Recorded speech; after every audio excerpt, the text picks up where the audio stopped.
شروع اللہ کے نام سے جو بڑا مہربان نہایت رحم والا ہے۔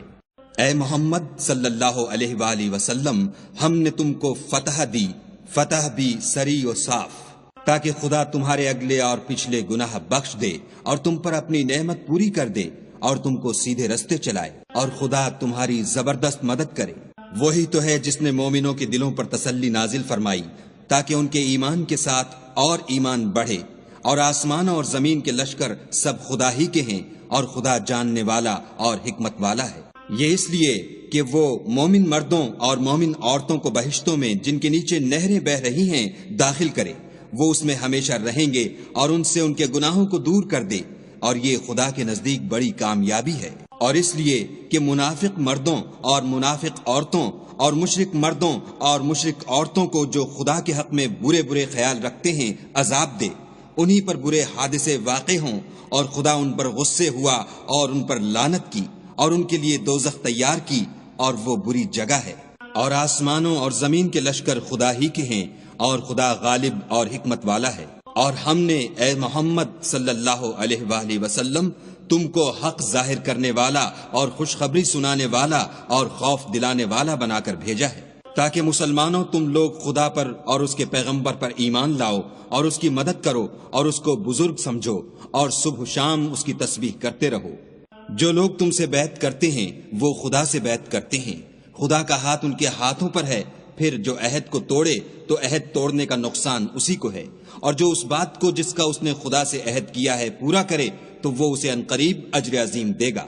جو گنوار پیچھے رہ گئے وہ تم سے کہیں گے کہ ہم کو ہمارے مال اور اہل و عیال نے روک رکھا،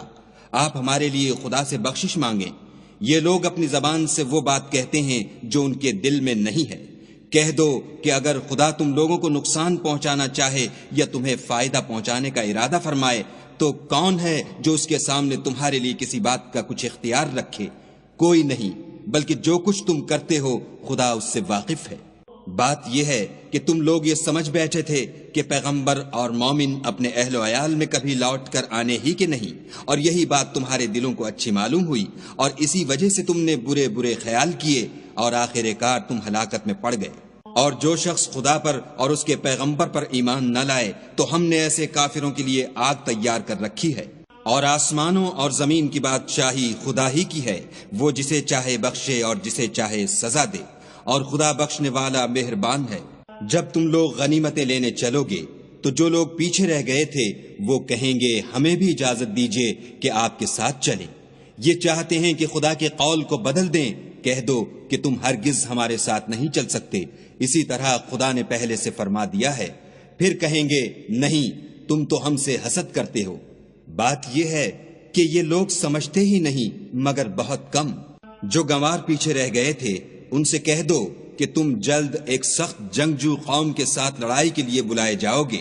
ان سے تم یا تو جنگ کرتے رہو گے یا وہ اسلام لے آئیں گے۔ اگر تم حکم مانو گے تو خدا تم کو اچھا بدلہ دے گا، اور اگر منہ پھیر لوگے جیسے پہلی دفعہ پھیرا تھا تو وہ تم کو بری تکلیف کی سزا دے گا۔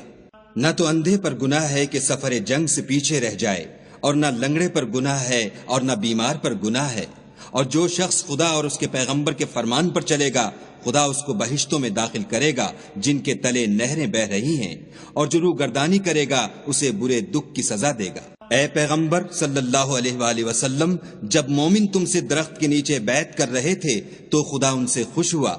اور جو صدق و خلوص ان کے دلوں میں تھا وہ اس نے معلوم کر لیا تو ان پر تسلی نازل فرمائی اور انہیں جلد فتح عنایت کی، اور بہت سی غنیمتیں جو انہوں نے حاصل کی، اور خدا غالب حکمت والا ہے۔ خدا نے تم سے بہت سی غنیمتوں کا وعدہ فرمایا ہے کہ تم ان کو حاصل کرو گے، سو اس نے غنیمت کی تمہارے لیے جلدی فرمائی اور لوگوں کے ہاتھ تم سے روک دیے۔ غرض یہ تھی کہ یہ مومنوں کے لیے خدا کی قدرت کا نمونہ ہے اور وہ تم کو سیدھے رستے پر چلائے، اور غنیمتیں دیں جن پر تم قدرت نہیں رکھتے تھے، اور وہ خدا ہی کی قدرت میں تھیں، اور خدا ہر چیز پر قادر ہے۔ اور اگر تم سے کافر لڑتے تو پیٹھ پھیر کر بھاگ جاتے، پھر کسی کو دوست نہ پاتے اور نہ مددگار۔ یہی خدا کی عادت ہے جو پہلے سے چلی آتی ہے، اور تم خدا کی عادت کبھی بدلتی نہ دیکھو گے۔ اور وہی تو ہے جس نے تم کو ان کافروں پر فتح یاب کرنے کے بعد سرحد مکہ میں ان کے ہاتھ تم سے اور تمہارے ہاتھ ان سے روک دیے، اور جو کچھ تم کرتے ہو خدا اس کو دیکھ رہا ہے۔ یہ وہی لوگ ہیں جنہوں نے کفر کیا اور تم کو مسجد حرام سے روک دیا اور قربانیوں کو بھی کہ اپنی جگہ پہنچنے سے رکی رہیں، اور اگر ایسے مسلمان مرد اور مسلمان عورتیں نہ ہوتیں جن کو تم جانتے نہ تھے کہ اگر تم ان کو پامال کر دیتے تو تم کو ان کی طرف سے بے خبری میں نقصان پہنچ جاتا، تو بھی تمہارے ہاتھ سے فتح ہو جاتی، مگر تاخیر اس لیے ہوئی کہ خدا اپنی رحمت میں جس کو چاہے داخل کر لے، اور اگر دونوں فریق الگ الگ ہو جاتے تو جو ان میں کافر تھے ان کو ہم دکھ دینے والا عذاب دیتے۔ جب کافروں نے اپنے دلوں میں ضد کی اور ضد بھی جاہلیت کی تو خدا نے اپنے پیغمبر اور مومنوں پر اپنی طرف سے تسکین نازل فرمائی اور ان کو پرہیزگاری کی بات پر قائم رکھا، اور وہ اسی کے مستحق اور اہل تھے، اور خدا ہر چیز سے خبردار ہے۔ بے شک خدا نے اپنے پیغمبر کو سچا اور صحیح خواب دکھایا کہ تم خدا نے چاہا تو مسجد حرام میں اپنے سر منڈوا کر اور اپنے بال کتروا کر امن و امان سے داخل ہوگے اور کسی طرح کا خوف نہ کرو گے۔ جو بات تم نہیں جانتے تھے اس کو معلوم تھی، سو اس نے اس سے پہلے ہی جلد فتح کرا دی۔ وہی تو ہے جس نے اپنے پیغمبر کو ہدایت کی کتاب اور دین حق دے کر بھیجا تاکہ اس کو تمام دینوں پر غالب کرے، اور حق ظاہر کرنے کے لیے خدا ہی کافی ہے۔ محمد صلی اللہ علیہ وآلہ وسلم خدا کے پیغمبر ہیں،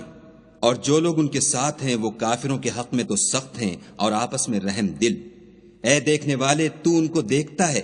کہ خدا کے آگے جھکے ہوئے سر بسجود ہیں اور خدا کا فضل اور اس کی خوشنودی طلب کر رہے ہیں۔ کثرت سجود کے اثر سے ان کی پیشانیوں پر نشان پڑے ہوئے ہیں۔ ان کے یہی اوصاف تورات میں مرقوم ہیں اور یہی اوصاف انجیل میں ہیں۔ وہ گویا ایک کھیتی ہیں جس نے پہلے زمین سے اپنی سوئی نکالی، پھر اس کو مضبوط کیا، پھر موٹی ہوئی اور پھر اپنی نال پر سیدھی کھڑی ہو گئی، اور لگی کھیتی والوں کو خوش کرنے تاکہ کافروں کا جی جلائے۔ جو لوگ ان میں سے ایمان لائے اور نیک عمل کرتے رہے ان سے خدا نے گناہوں کی بخشش اور اجر عظیم کا وعدہ کیا ہے۔